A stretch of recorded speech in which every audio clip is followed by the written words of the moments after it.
all the different types of respirators that we have available to us. So all the respirators in front of me are air purifying respirators. So right here we have your standard N95 respirator, which you see a lot of people wearing in the current situation that we're in. Right here we have a half face respirator, a full face respirator, and then a powered air purifying respirator, or a PAPR as you might hear them be called.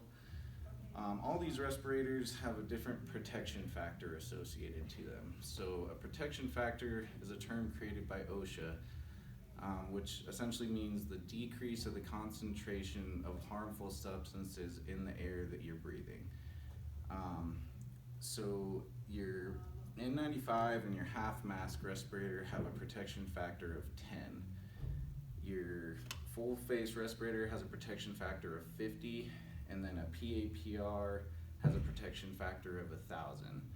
So what that number essentially means is it indicates, so for instance, your N95 with a protection factor of 10 indicates that a respirator reduces the contaminants in the air by 1/10 by the time you actually breathe it in. So your respirators also have different types of filters that you can buy.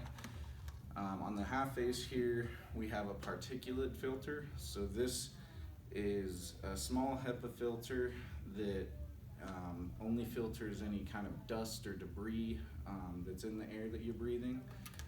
On our full face respirator here, we have an organic vapor cartridge. So this is the same filter as your particulate filter, but then it also has a layer of activated charcoal.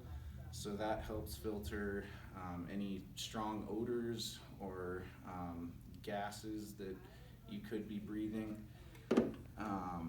And then you also have an acid gas respirator cartridge, which would be useful in, say you went into a home where tear gas had just been sprayed.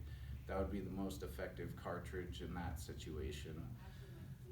So all of these respirators are, again, air purifying respirators. So they filter particulates in the air, but if you're in an environment that has a very low concentration of oxygen, these aren't going to do you much good. They still rely on the natural oxygen in the area you're breathing.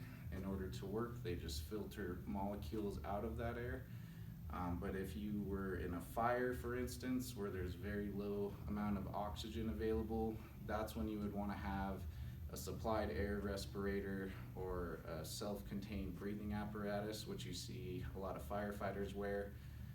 Since there's not a lot of oxygen available to breathe, that's why they have the oxygen tank on their back, so they're bringing their own air supply in with them, and it's just letting them breathe the air that's within that tank. So again, these are all very useful for all types of construction activities, asbestos removal, mold remediation, COVID cleanups. We'll be using the air purifying respirators.